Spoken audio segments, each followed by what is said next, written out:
Lucknow coaching centre अग्निकांड के बाद बांदा प्रशासन अलर्ट, अस्पतालों और कोचिंग संस्थानों का औचक निरीक्षण। लखनऊ में हुए कोचिंग सेंटर अग्निकांड के बाद बांदा जिला प्रशासन पूरी तरह से सतर्क हो गया है। आम लोगों की सुरक्षा को सर्वोच्च प्राथमिकता देते हुए मंडलायुक्त अजीत कुमार के नेतृत्व में शहर के विभिन्न अस्पतालों, कोचिंग सेंटरों और अन्य सार्वजनिक संस्थानों का औचक निरीक्षण किया गया। इस दौरान मुख्य अग्निशमन अधिकारी मतलूब हुसैन, सिटी मजिस्ट्रेट सहित अन्य संबंधित अधिकारी भी मौजूद रहे। निरीक्षण के दौरान अधिकारियों ने संस्थानों में उपलब्ध फायर सेफ्टी व्यवस्थाओं की गहन जांच की। टीम ने अग्निशमन यंत्रों की कार्यक्षमता, फायर अलार्म सिस्टम, पानी की उपलब्धता, आपातकालीन निकासी मार्ग तथा सुरक्षा मानकों के अनुपालन का जायजा लिया। जांच के दौरान कई संस्थानों में अग्निशमन उपकरण मानकों के अनुरूप नहीं पाए गए, जबकि कुछ स्थानों पर सुरक्षा व्यवस्था में गंभीर कमियां भी सामने आई। मंडलायुक्त अजीत कुमार ने कहा कि अस्पतालों और कोचिंग संस्थानों में अग्निशमन उपकरण पूरी तरह सक्रिय और उपयोग योग्य होना अत्यंत आवश्यक है। उन्होंने अधिकारियों को निर्देश देते हुए कहा कि किसी भी आपातकालीन स्थिति में लोगों को सुरक्षित बाहर निकालने के लिए सभी आवश्यक व्यवस्थाएं सुनिश्चित की जाए। जिन संस्थानों में कमियां पाई गई हैं, उन्हें तत्काल सुधार करने के निर्देश दिए गए हैं। निरीक्षण के दौरान नरेंद्र गुप्ता हॉस्पिटल में भी फायर सेफ्टी से जुड़ी कई खामियां सामने आई। प्रशासन ने अस्पताल प्रबंधन को 24 घंटे के भीतर सभी सुरक्षा व्यवस्थाएं दुरुस्त करने का निर्देश दिया है। मंडलायुक्त ने स्पष्ट किया कि अस्पताल में भर्ती मरीजों की स्थिति को देखते हुए तत्काल अस्पताल को बंद करना उचित नहीं होगा, लेकिन निर्धारित समय सीमा के भीतर कमियां दूर न होने पर सख्त कार्रवाई की जाएगी। वहीं आकाश कोचिंग सेंटर में भी अग्निशमन यंत्र पूरी तरह सक्रिय नहीं पाए गए।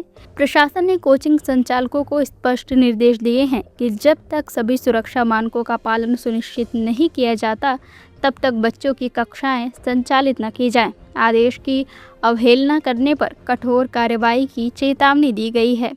मंडलायुक्त ने बताया कि शहर के होटल, लाइब्रेरी, शैक्षणिक संस्थानों और अन्य सार्वजनिक स्थानों की भी जांच जारी है। प्रशासन का उद्देश्य यह सुनिश्चित करना है कि किसी भी प्रकार की लापरवाही के कारण भविष्य में कोई भी बड़ा हादसा न हो। जिला प्रशासन लगातार निगरानी कर रहा है ताकि आम जनता की सुरक्षा और जीवन की रक्षा के लिए सभी संस्थान निर्धारित सुरक्षा मानकों का पालन करें। जैसा कि आप अवगत हैं, कल लखनऊ राजधानी में अलीगंज में एक कोचिंग सेंटर में एक दर्दनाक हादसा हुआ, जिसमें काफ़ी स्टूडेंट्स वहाँ पे अपनी जान से हाथ धो बैठे। उसी संदर्भ में आज कमिश्नर चतुर्वेदी बांदा द्वारा जो है सिटी मजिस्ट्रेट और हमारे साथ जो है कोचिंग संस्थान और जिला अस्पतालों का जो हॉस्पिटल्स हैं उनका निरीक्षण किया गया। निरीक्षण के दौरान व्यवस्थाएं तो लगभग सब में पाई गई, लेकिन मानक के अनुसार कहीं नहीं पाई गई।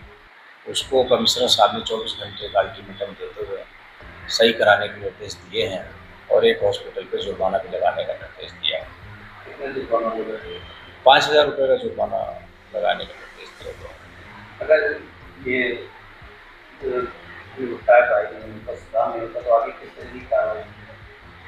तो कार्रवाई के लिए ये है कि जैसा अभी कमिश्नर साहब ने भी बताया है कि 24 घंटे के लिए उन्हें निर्देश किया गया मौखिक रूप से।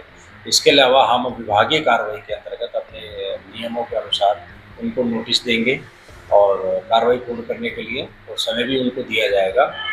यदि वो नहीं करते हैं तो उस पर सीलिंग की कार्रवाई है और विद्युत कनेक्शन कटवाने की कार्रवाई नियमावली के अनुसार करी जाएगी।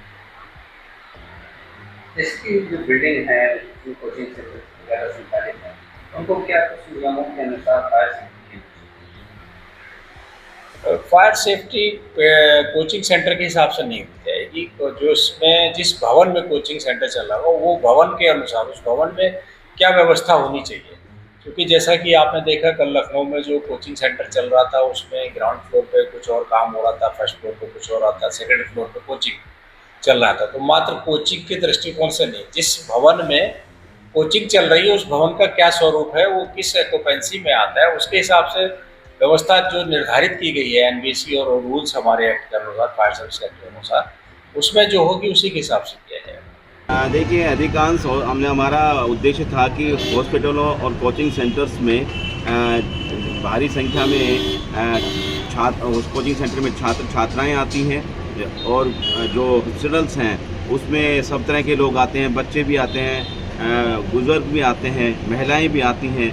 तो इन हॉस्पिटल्स में भीड़ भी ज़्यादा रहती है, तो यहाँ पर जो अग्निशमन यंत्र हैं वो एक्टिव होना चाहिए क्यों, ताकि कोई घटना ना हो, क्योंकि इनमें भीड़ ज़्यादा रहती है। अगर कोई छोटा सा भी शॉर्ट सर्किट हुआ तो बड़ी घटना मतलब कि हो सकती है और काफ़ी लोगों को नुकसान हो सकता है। तो यही उद्देश्य था। तो कमी हॉस्पिटल्स में जो ज़्यादातर में पाया गया कि ये अग्निशमन यंत्र तो लगे थे लेकिन एक्टिव नहीं थे। हमने 24 घंटे के अंदर उनको दुरुस्त करने के लिए कहा है, वरना कार्रवाई की जाएगी सख्त। और कोचिंग सेंटर को तत्काल हमने जिसको विजिट किया गया उसको तत्काल बंद करने का आदेश दे दिया कि जब तक बच्चे नहीं आएंगे उसमें पढ़ने, जब तक ये अग्निशमन यंत्र नहीं लग जाएंगे। हॉस्पिटल्स में क्योंकि वो भी आते हैं, पेशेंट्स भी होते हैं और एडमिट भी होते हैं, तो उनको बंद करना एकदम ठीक उचित नहीं है। तो उनको हमने 24 घंटे के अंदर कहा है कि इनको सभी यंत्रों को एक्टिव करवाया जाए, अलार्म सिस्टम ठीक होना चाहिए, एग्जिट ठीक हो, निकलने का रास्ता अगर कोई घटना होती है तो, और पानी की व्यवस्था सही हो कि ताकि जब कोई आग ऐसी छोटी मोटी सर्किट से लग जाए तो हम इसको तत्काल उस पर कंट्रोल कर सकें। तो इसलिए हमने और सभी हम एक टीम बना रहे हैं, CFO साहब होंगे उसमें और अन्य अधिकारी होंगे जो इन सभी जगह जाके चेक करेंगे तत्काल, और अगर ऐसे अग्निशमन यंत्र एक्टिव नहीं है, वहाँ पर व्यवस्था नहीं है ठीक, तो उनको हम तत्काल उनके खिलाफ कार्रवाई करेंगे। जो हॉस्पिटल्स हैं, कोचिंग सेंटर्स हैं स्पेशली, इन सब में सही व्यवस्था होना अति आवश्यक है ताकि कोई घटना ना हो और हमें कोई किसी प्रकार की हानि ना हो।